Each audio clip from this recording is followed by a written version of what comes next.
Hi, my name is Maria and welcome to my channel MH Books, and today I'm going to be filming the cocktail book tag even.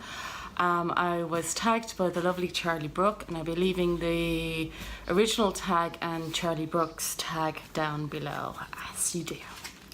I'm just going to get on with this. You'll hear the budgies in the background. They are so cross because I locked them out. And the first question is, the questions will be linked below as well. So the first question is, so sex on a beach. So a steamy book. So I don't really read romance. So I don't really have steamy books. And the ones I have read from the library I wouldn't have been interested in, you know, buying or acquiring. But there's always an exception with me, and the exception would be the Elena and Clay romance in the Kelly Armstrong series, which starts with Bitten, and I think it's Women of the Underworld is the name of the series. I'll put the name of the series. She's written quite a few. Some of them are supernatural based, some of them are just kind of more detective based. They're my fun go-to comfort read. I actually got rid of all my books of them about a year and a half ago, and then about 6 months later decided I wanted to get them back because I saw the TV series on Netflix. So it would be the Elena and Clay romance, and if you see from the front blurb, it's a tasty confection of werewolf sex and vendettas, gory and sexy fun from the SFX magazine. So number 2, I hope I get these in the right order. If I don't, sorry, because I just put the tags on the front of the books. Okay, this is the Bloody Mary. It's a book with a killer twist. Of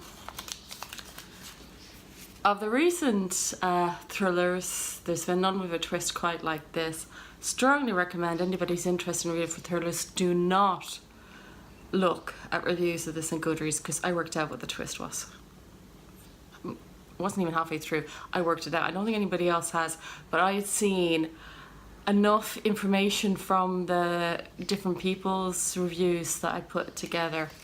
So, and it is a very strange twist.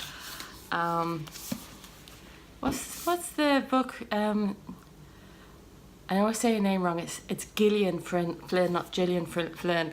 I think the one I seen in the cinema first. That's a major twist as well on that one. I can't remember that book. Okay, third question. Pina Colada.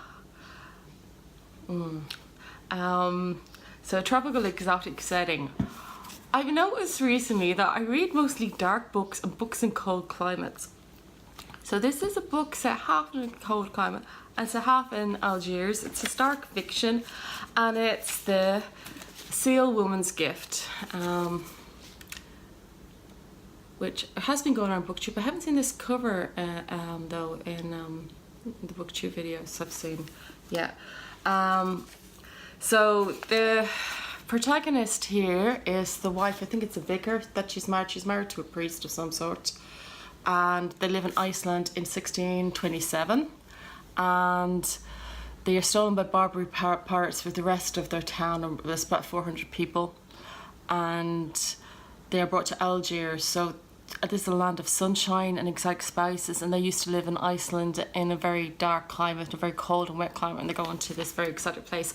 So in the book, Algiers is very exotic. So that was the best I could do for that question. I'm laughing at my answer to the next one. Okay. Frozen Strawberry Daiquiri. And this is a book to chill out to. I keep looking down. I put it down in the book so I wouldn't have to look down, and I'm doing it. Okay, so Frozen Strawberry Daiquiri, and a book to chill out to. So I read so much Stephen King that when I started the reread, I started in December. I'm rereading with a Goodreads group, so I'm keeping up to their schedule. I'm not always constant on the group. I apologise for that. I just don't always have time to, and they're very intense sometimes. So Stephen King to me is like going home So things like The Shining is actually a book I chill out to. There you go. I mean, I will say, if I'm reading a book like this, I'm probably reading it with literary fiction, so it's probably lighter, and I know basically what happens and what characters to be afraid for. So it is a book to chill out to. And I picked The Shining because Joey in Friends puts The Shining in the freezer when it gets too scary. So it's a book to chill out to, even for Joey. The next question. I hope I get these in the right order. I think I've got them in the wrong order. Apologies. Cosmopolitan, a book with a sophisticated character. The lovely Charlie already stole Mr. Darcy. We're not really getting much more sophisticated than that. So I had to do my best. My second best would be the Count of Monte Cristo. Or at least everybody thinks he's cosmopolitan and sophisticated at the time. So that would be the thing. And as you can see, I haven't quite finished it from a read. So I'm going to have to, this is maybe one of the catch-up books in September. Might do another catch-up in November. October we'll be busy with Victober and Halloween. Okay, Manhattan, a book that left a bitter taste in your mouth. This one is unfortunate. It's The Essex Serpent by Sarah Perry. The book is beautiful, by the way. I went all the way across Dublin to go to Hodges Figgis, which is secretly a Waterstones, to get this beautiful Waterstones edition. I was leading a group read in January this year on Goodreads on this, and I fully expect to love it. You know, I nominated the book and I wouldn't have done it if I didn't expect it. But unfortunately, these are tabs at me trying to find good bits about the book. I really, really did not get on with this book. I did not get on. I could see the writing was really good, but could not connect to her characters at all. It just wasn't for me. And yeah, that's a shame, because I really wanted to. I've broken my rule of not keeping books that I give 4 or 5 stars to. I've kept this one because I keep hoping that maybe one day I'll read it and I'll see everything that everybody else sees. By the way, the imagery in it, beautiful. I just don't understand why I didn't connect. Yeah, I think I got those last 3 in the wrong order, but you see they were upside down. These ones should be in the right order. Okay, Espresso Martini, a book that kept you up all late at night.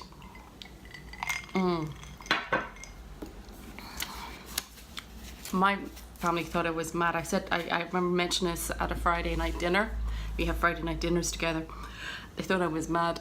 I was tired. I'd stayed up the night before to read this. This is The Next Step in the Dance by Tim Cudrow. And I keep saying, I've said this a lot, but it's Fox, Finch and Trepper. It's a gorgeous edition. I stayed up because I was afraid a character would die if I didn't. As if I could change the ending of a story. So I'm not telling you whether the character lives or dies because it has nothing to do with whether I read it or not. But I hadn't done that since I had been a teenager, but I just kind of felt compelled. I had to find out what happened. Yeah, it's an amazing piece of book about Tiger Island in Louisiana. Made a wonderful sense of place. I love that book. Cuba Libre, a favourite modern classic. For this one, I'm going to have to thank and from Beyond the Pages and Elena from Elena Reads Books. I put the names of the channels on this because I would forget the names of their channels. They did a read along in the beginning while I was reading The Essex Serpent. This was a book I was loving. I actually enjoyed that more than they did, and that is Lonesome Dove. I thought I would never read a Western, ever read a Western. That I would never like them. That they were just sexist crap. This was amazing. Not only got me into Westerns, I suddenly understood why my creative writer teacher told me that epic fantasy and Westerns have a lot in common. They do. A huge amount in common. This is just epic stories, are just epic, overreaching stories that I really could do with a map though, okay? But then if you had the map, you'd actually know what happened. Don't look for the map online, by the way, because you do actually see what happens in the book. I have a tab to spoil myself. This is wonderful. There's my tabbing. The blue tabs are where we were to read to, and the other colours meant something at the time, I don't remember, but they were where we were meant to read to for that, I think it was a week. I think we did 100 pages a week. And the other tabs are other things that I marked to comment on when I was talking on the group. So the ninth question is, you make up your own cocktail, and I decided that I would, because I have given up alcohol temporarily, so I need an alcohol-free one, but I don't know the names of any alcohol-free cocktails because I can usually order alcohol-filled ones. So the only thing I could think of was the Shirley Temple, and I decided the Shirley Temple, which I've never tried by the way, but I've seen it, used to see a lot when I was a kid, and that on old black and white movies, the kid was always ordered a Shirley Temple in the bar. So so I decided it was nostalgia from your childhood.